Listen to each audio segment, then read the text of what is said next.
that was our project, and I think from nutrition point of view, we maybe tackled, I think, about 5 or 6 group homes in the end, but then the resources were in place and they were there, and because there's only me as a dietitian in the Illawarra and Shoalhaven, it was also a resource that the speech pathologists would sometimes use as well if they went out. So okay, it all kind of got overtaken a little bit by our other really huge changes that are going on. So, but it would be good if it was something we could pick up again. Okay, so that's just an illustration of some of the work that we've done together. Okay, we're nearly there. It's been a biggie.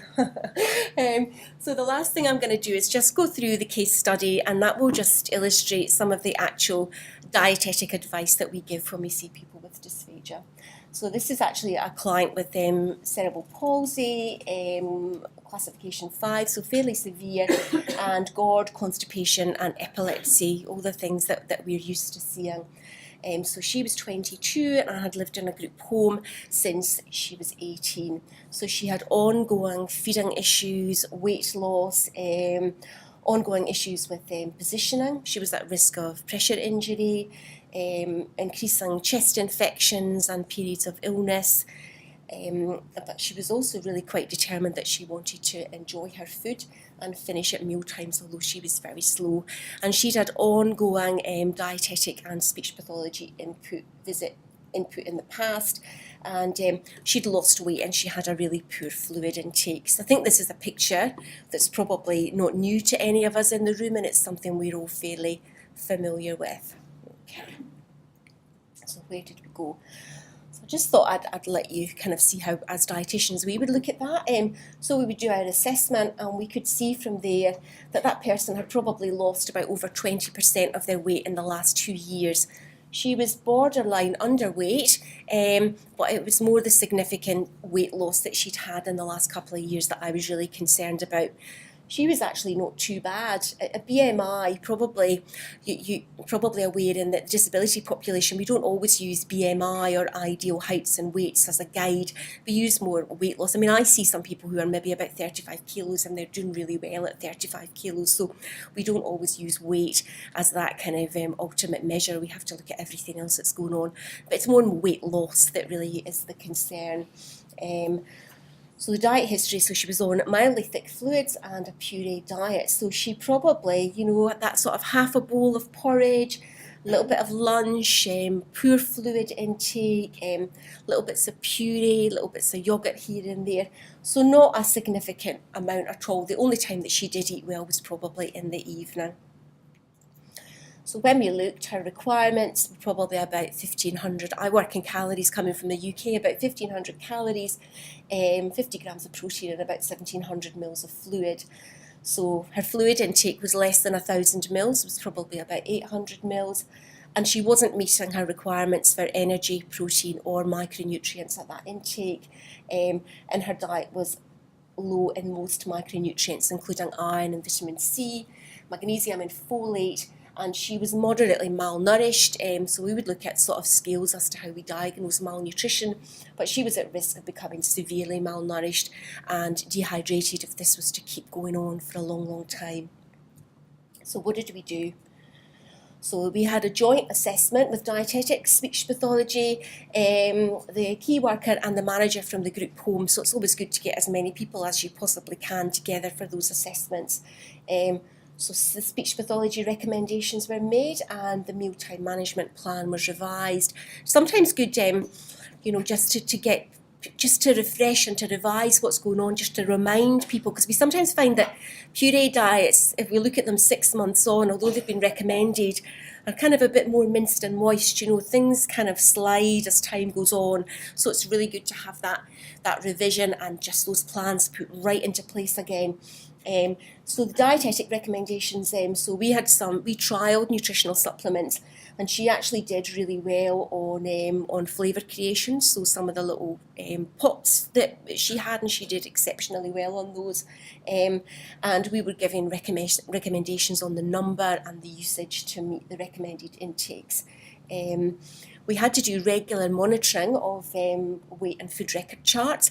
Again, somebody's in our care, we really need to know exactly what they're having, and it's again, food record charts, staff often need quite a lot of instruction on how to fill them out, and I would rather that they did food record charts for a week and then stopped and then did another week a month later, because otherwise we just see these charts that have just gone on for years and people get tired of them and they become really meaningless. So I would say if you do food and fluid charts, it's really good just to do them in short bursts and then compare 1 month with the next, and then it becomes something that you're actually looking at to see improvements or to see deterioration. We did give the food fortification advice because her appetite was poor and she had lost weight, and we also encouraged with foods which had a high fluid content, but that's often difficult if somebody's on thick fluids as well, because some of those foods you naturally can't have. And the timings of meals and supplements to prevent overfilling and further aspiration. I mean, it was great that she would really eat a good meal in the evening, but from an aspiration point of view, if that's an hour before you go to bed, that tummy is often quite full then as well. So it's important just, and it comes to, and especially when we're talking about nutritional supplements, it's good to have timings of nutritional supplements so people don't overfill and then they're at risk of aspiration again. Okay, so the action. So the dietetic recommendations were implemented, staff meetings were attended. So it's good once you've done your recommendations that you go to a staff meeting and you tell everybody about it. Otherwise they just get lost as another piece of paper in a file. Recommendations were discussed. So it's really good that the staff who are working in our group homes have a chance to have their say, to say what they think about those recommendations. Physio OT, referral, and just a general medical review. It's also really important when people have deteriorated that they have that medical review, that we make sure, constipation, reflux, everything is controlled as well as it can be. And we also did some joint recommendations for a gastro appointment for a consideration of an alternative form of feeding, such as like gastrostomy, as we just thought that this person was going to deteriorate in the future. Okay, and also we're contacting parents, we're contacting who we need to for consent. So the outcome, so after about 3 months, she had actually gained weight, although the fluid intake was poor and her respiratory and general health had improved.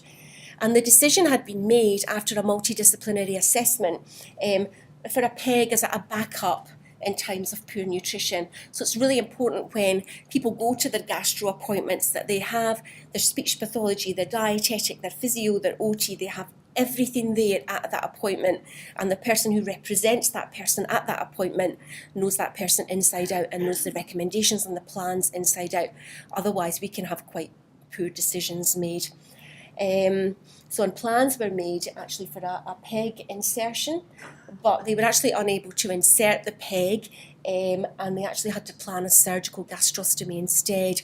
So I'm really cautious whenever it comes to any form of alternative feeding, that I don't sort of say what it is, or I don't make any promises about it before that person's actually gone to gastroenterology or to that surgical team, because we don't know how it's going to turn out. So I usually play it safe and just say that person needs some form of alternate feeding, work together as a team and take the recommendations to the specialist, because we just don't know whether that person, how much of an anaesthetic risk they are, whether they're actually well enough to go into surgery. There's just lots of different questions that medical teams need to answer. So she had this surgical insertion done, and again it was liaison with the hospital speech pathologist, the hospital dietitian. So if you think about, for this one person, we've probably liaised with about 20 different people just to make sure everybody's on the same page and we're all, we're all getting our messages across. And even, some of the people we work with have really tiny requirements. They can't manage huge amounts of fluid. They can't manage our normal sort of feeding regimen. So as a dietitian, it's really important that I do liaise with the hospital dietitian to say, look, this person is just managing tiny amounts and they're hugely at risk of aspiration. Because I think that some of our clients can really be quite challenging from that aspect, and it's not something that everybody is aware of.